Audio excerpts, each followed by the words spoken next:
As a brief introduction, in the National Records of Scotland, we hold the main historical records of coal mining in Scotland, in particular the records of the National Coal Board, which also include the records of earlier coal companies.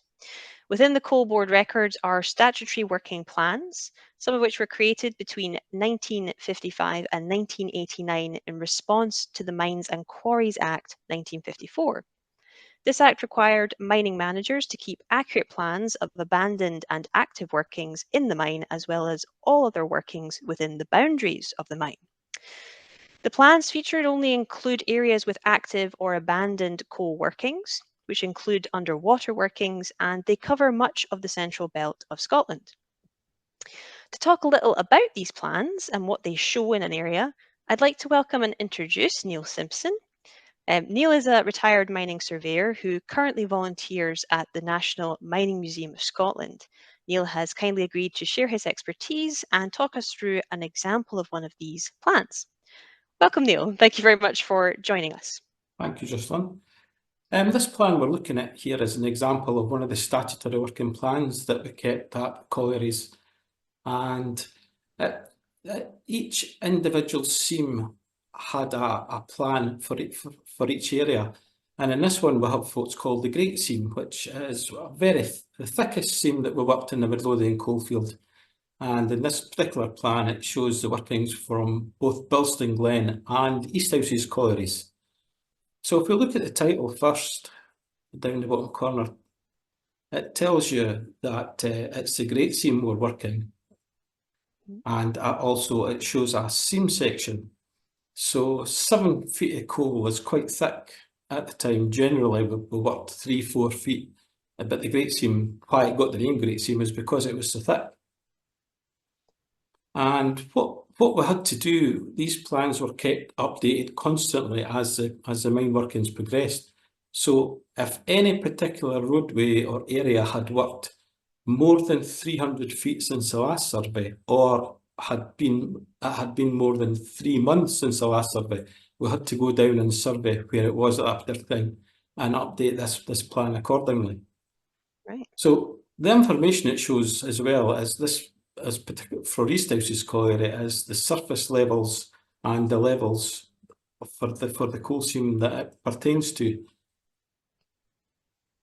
See, when you say surface level, Neil, is that level against like seawater level, or what's the measurement actually made? Yeah, the National Coal Board, we kept our datum for all our levels was 10,000 feet below ordnance datum.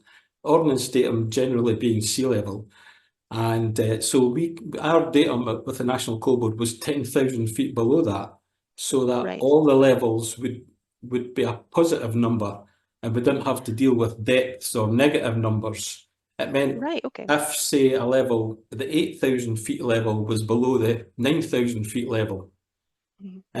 So if you notice for number 1 incline here in the bottom corner, it gives the surface level of 10,376 feet.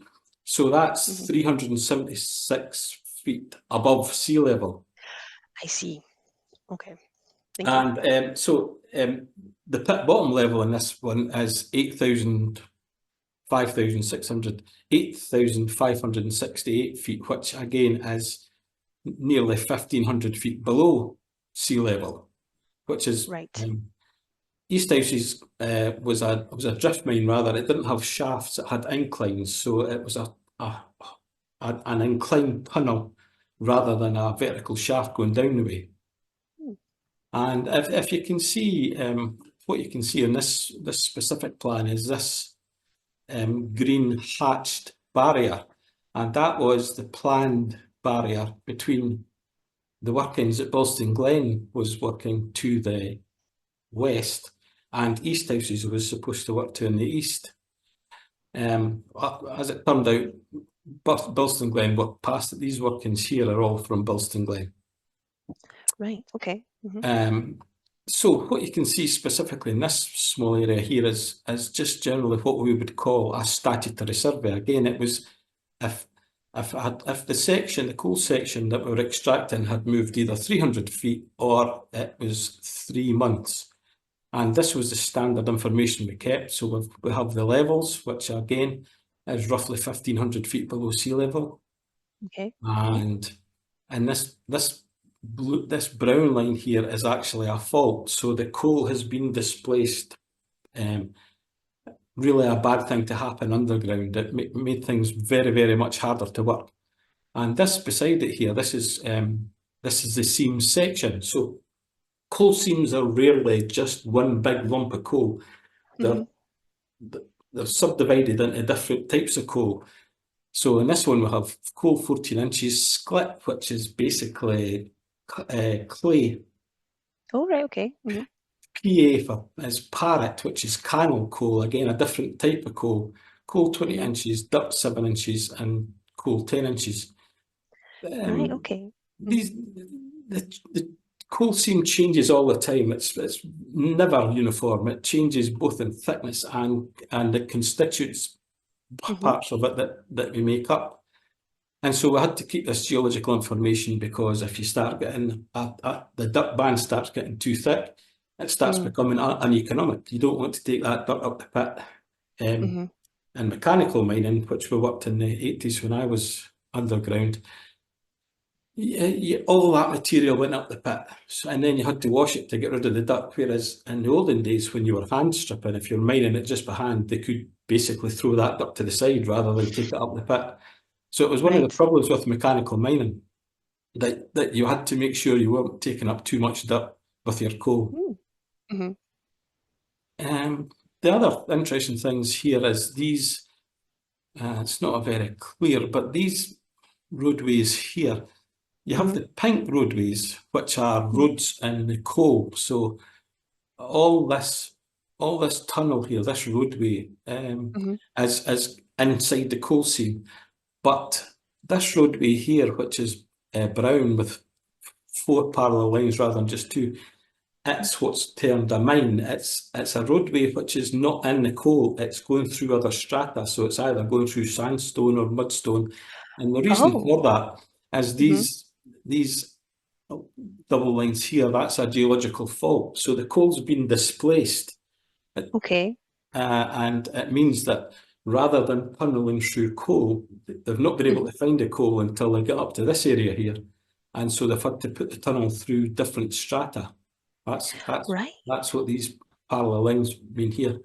Again, in a similar idea, you have this bit called the gas coal. So the pink area here is the Great Seam, and the brown is a mine, and this blue is any other seam other than the Great Seam. So in this particular case, it's called the gas coal. Again, you're looking at these tunnels here. These are the Balsam Glen, what were called local mines. So these were driven specifically to be generally horizontal, so that we could use locomotive transport. So the coal came up out of all the working sections and was loaded into the locos along these mines here, and then taken to the pit bottom. And is the colour of those the same as the other sort of brown road, in that it's not through coal?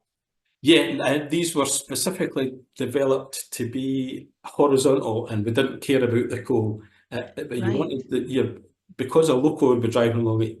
If you followed the coal seam might go up and down, and it might become too steep for a loco to work.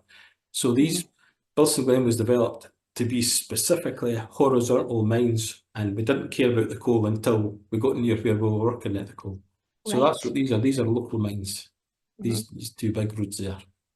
And is if you don't mind me asking again, the black lines there? This is surface detail. The black lines on these plans. Yes. So that'll be a roadway. I think that's in Bonnerig. So that's just the surface detail, similar to the buildings that you would see. And so this it's the plan itself is based on the national grid. So these grid squares here are a kilometre square, from 330 to 331 as a 1 kilometre square based on the national grid, which is the Ordnance Survey national grid that the whole of the UK is mapped to. It made things very easy because you knew definitively where you were, whereas previously mine plans were just based on surface detail if you had it, or maybe magnetic north. Very, very hard to understand where you were if you don't have surface detail or you didn't have the national grid. It was a cause of quite a few deaths because mine workings ran into old mine workings that they didn't know were there, you know, and so once you were on the national grid, it then let us know exactly where everything was. What we have here, again, another thing, 150 feet warning line. This green hatched line here is a warning line from the working colliery against underground workings, which probably are full of water. So we always had to note on the plan if ever you were coming near any abandoned mine workings, because it's always to be assumed that these are full of water. And so they've kept, as I say, this 150 feet as it was at the time. Right, It didn't really matter in this case because we knew both East Houses and Bilston Glen were working at the same time, and this is actually a connection between them. So this is Bilston Glen workings here, and this connection here is into East Houses workings. Oh, okay. And what are the dates referring to there? The dates are when the tunnel was when the survey was done, not necessarily when the tunnel was connected. That's the date of the survey. Right. Okay. So another small interesting thing. This is Poulton Colliery. Poulton Colliery, although it worked in the upper coal measures, and so the coal measures that it worked were roughly 700 metres above the coal workings that Bilston Glen and East Houses worked. So it was noted on the plan that it was there, but it would have no effect whatsoever on the workings as we were working underground. Oh, okay. Yeah, again, this is just more information. We have probable water level. Once you've abandoned mine working, it fills up with water. It's almost always happens. It's very unusual that it wouldn't be full of water. And so this level would have been measured in East Houses mine, and that let us know where to expect water. Now, we worked on both the Lady Victoria Colliery and Bilston Glen Colliery worked underneath here again. And so we knew on different seams further down below this great seam. And so it was always worthwhile knowing where water levels were supposed to be, just in case you were affected by them. Right. The trouble with these plans is there isn't really a key for all the different things that were showing up, for instance, like warning lines, these green hatched lines. But another, just a small thing here is this small red square, which is really hard to see. This small red, half red square, that in there is actually a thing called staple shaft, which is, it's basically a shaft that doesn't reach the surface. It's just a shaft underground between two different roadways. The reason for that is it was almost certainly ventilation, so that if this was the intake airway, so this was the intake airway here, so this would be fresh air, and this would be your return air, and so that would probably just a connection in order to get the ventilation flowing from the particular areas of mine that you want. How interesting. So is that where that red box is and the way the roads are drawn, is that literally showing that it's going basically to the road above? Yeah. Does that make sense? Yeah. This road here, this mine here is above the level of this road here. Yeah. And so that would be small shaft goes between them. And does that 1 in 4 refer to the number of ventilation points you might have? No, that's the inclination of the mine. It dips. This is the arrow points in mining things, and both. So this what it's saying is it's a mine dipping at 1 in 4 the gradient along that line, and the arrow always points down the way. So it's dipping from this level here to that level there at 1 in 4. Similarly on faults, this is the throw of the fault. So this is 4'3", and that's an arrow down this way. So it's the coal seam has been thrown down the way, Okay. It's been displaced 4 feet 3 and down to the south, the arrow pointing down the way. And Right. these blue lines here, again, the blue line, the blue text is level spot levels, but the blue dashed line are contour lines. So they just give you an idea of how the seam is looking with different contour levels. In this case, 8,650 feet contour. You can see somebody's made a mistake along there and scraped out the contour line. Mm-hmm. Bad, bad, bad stuff. That's very helpful. Thank you. Brilliant. Is there anything else, any final points you think it'd be worth people knowing? Not offhand, Jocelyn. Is there anything? Again, this is just some surface detail with the railway across here. Hmm. Not really. I'm not. Is there anything you think I should maybe talk to? To be honest, you've answered the question I have, and I think it's useful pointing out surface detail in comparison to obviously those relevant to the mine itself. I guess my main question is, I'm assuming even though there's no key color coding like what is present in this plan, is generally speaking replicated across all plans. Absolutely. The codes and rules, the codes and rules have the key, Jocelyn, that we're all Hmm. required to do so. You know, Hmm. whatever seam you were talking about, that was crimson. So that's the Hmm. red colour. And Hmm. any other seam was blue. Again, it's probably worthwhile. I'll scan the code just so you've got a copy of it. Hmm. But it's terrible that they don't have a key. It's one of these bizarre things. You just say, well, why not have a key on a plan? But it's a thing we normally do. Assumed knowledge, possibly. Yeah, but bizarre nonetheless. It's not as Hmm. if there's plenty of room at the bottom down there to get the key in. There's only a certain number of things that you would need, but warning lines, you know, Hmm. That is all. But thank you so much for sharing your expertise. That's really very helpful. no problem. Thank you very much.